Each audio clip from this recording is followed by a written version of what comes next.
Hello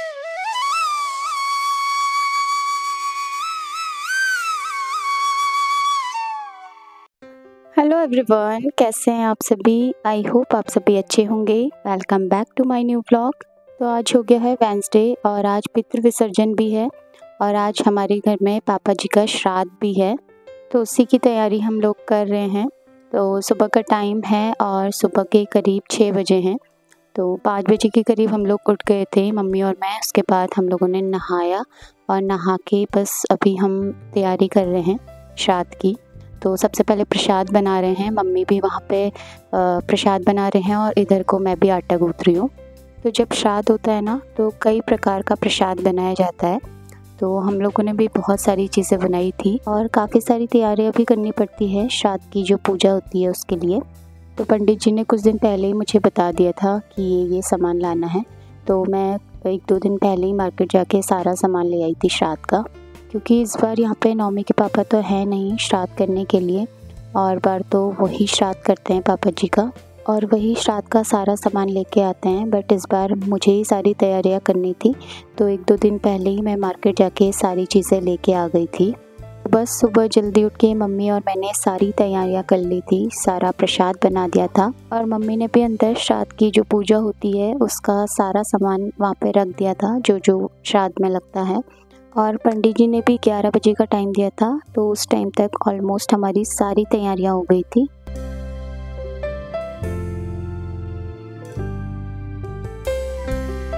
तो जो पापा जी का श्राद्ध होता है वो साल में सिर्फ एक बार आता है, पितृ विसर्जन के दिन। तो बहुत सारे लोगों के यहाँ पे श्राद्ध साल में 2 बार भी होते हैं, क्योंकि एक श्राद्ध तिथि का श्राद्ध माना जाता है, बट पापा जी का श्राद्ध साल में एक बार ही होता है, क्योंकि उनका तिथि का श्राद्ध भी इस मतलब पितृ विसर्जन के टाइम पे पड़ता है। तो इस टाइम पे घर में जितना भी प्रसाद बनाया जाता है उसमें से थोड़ा थोड़ा सब कुछ गाय को खिलाया जाता है। तो जब पापा जी का श्राद्ध हो गया था उसके बाद मम्मी गए थे गाय को प्रसाद खिलाने के लिए।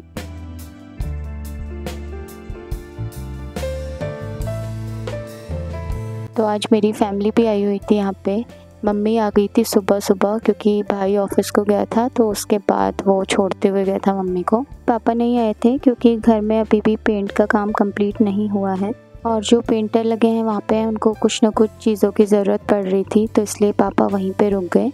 बट पापा के लिए प्रसाद भिजवा दिया था मैंने, क्योंकि दोपहर में मेरे मामा के बच्चे भी आ गए थे, तो उनके हाथ मैंने पापा के लिए प्रसाद भिजवा दिया था।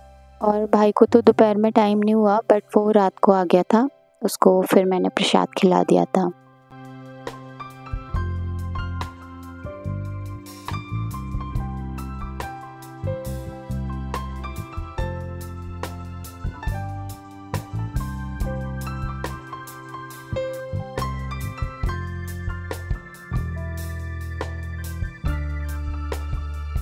तो अभी आधा प्रसाद तो बन चुका है और अब मैं चॉप करूँगी अरबी के पत्ते, क्योंकि श्राद्ध के दिन अरबी के पत्तों की सब्ज़ी बनाना बहुत ज़रूरी होता है। वैसे तो मैंने इसका कापा बनाया था, आप में से कई सारे लोग ऐसे होंगे जो कापा नहीं जानते होंगे, बट उत्तराखंड के लोग ज़रूर जानते होंगे कि कापा क्या होता है। अभी तो शेयर नहीं कर पाऊँगी, बट आगे किसी ब्लॉग में ज़रूर शेयर करूँगी कापे की रेसिपी। तो अरबी के पत्ते भी बहुत ज़्यादा इम्पोर्टेंट होते हैं श्राद्ध के दिन। इसके या तो पकौड़े बनाए जाते हैं या फिर ये सब्ज़ी बनाई जाती है इसकी। तो हमने तो वैसे कापा बना लिया था, क्योंकि सब्ज़ी बहुत सारी हो गई थी और कापा मेरे घर में सबको पसंद है, स्पेशली मेरे पापा को।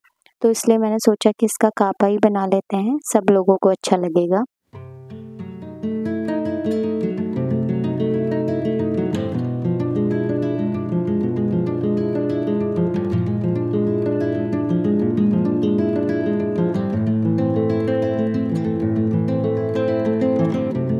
तो अभी सारी तैयारियां हो गई थी और सिर्फ एक कापा बनाना था, तो यहाँ पे मैं फटाफट से कापा बना लूँगी और उसके बाद फिर पंडित जी के आने का भी टाइम हो गया था।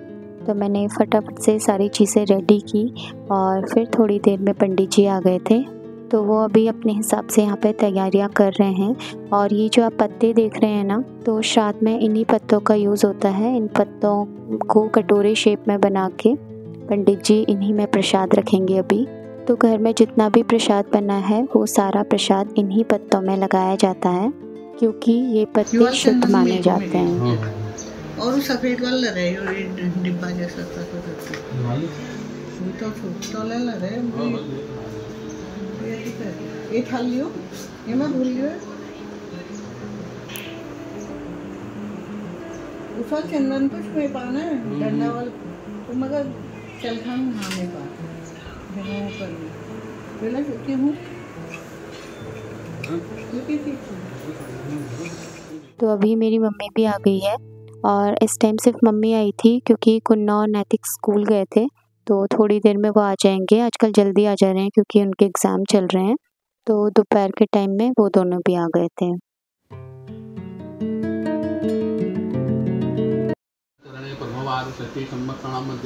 श्री कालिकनाम संवत्सरे रविदक्षिणानि माल्यापक्षे कन्यांगते आश्विमासे कृष्णपक्षे एतत्समये उदयव्यापिन्याम् अमावास्यां शुभकन्यवा तिथौ अद्य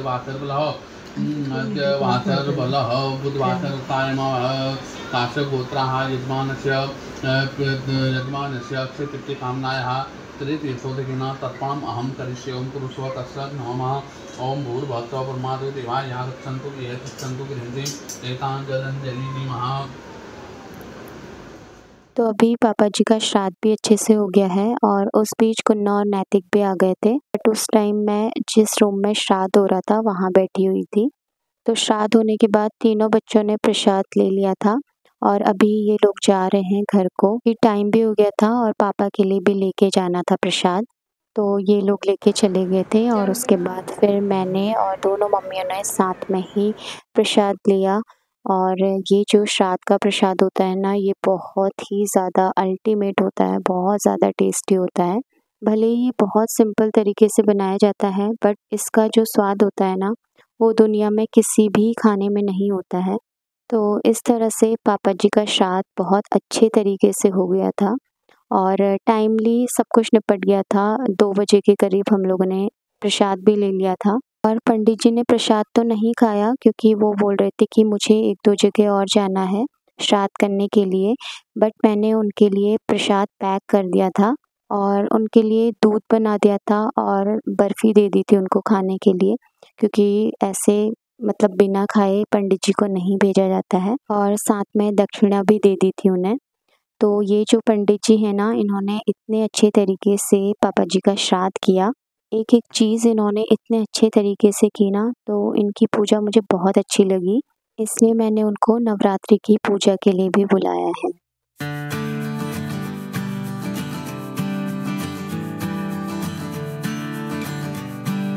प्रसाद खाने के बाद मेरी मम्मी भी चली गई थी घर को और उसके बाद थोड़ी देर हमने रेस्ट किया। शाम को हमें जाना था मार्केट क्योंकि नेक्स्ट डे से नवरात्रि स्टार्ट है, तो उसी का सामान लेने जाना था। तो मैंने मम्मी को भी बुला लिया था, तो मम्मी घर जाके फ्रेश होके फिर आ गई थी मार्केट के लिए कि नेक्स्ट डे नवरात्रि की बहुत सारी तैयारियां करनी थी। तो उस दिन तो टाइम नहीं हो पाता है और फास्ट भी रहता है, इसलिए मुझसे मम्मी ने बोला था कि शाम को चले जाएंगे। तो मैंने माता रानी के लिए बहुत प्यारी लहंगा चुनरी ली और पूजा का सामान लिया, जो मैं आपको नेक्स्ट व्लॉग में शेयर करूँगी। फ़िलहाल इस व्लॉग को करती हूँ यहीं पे एंड। आई होप आप सभी को आज का ये व्लॉग पसंद आया होगा, और अगर पसंद आया है तो प्लीज़ वीडियो को खूब सारा प्यार दीजिएगा, शेयर कीजिएगा, और चैनल में पहली बार आते हैं तो प्लीज़ चैनल को सब्सक्राइब कीजिएगा। मिलते हैं नेक्स्ट व्लॉग में, तब तक के लिए bye bye, take care and thanks for watching.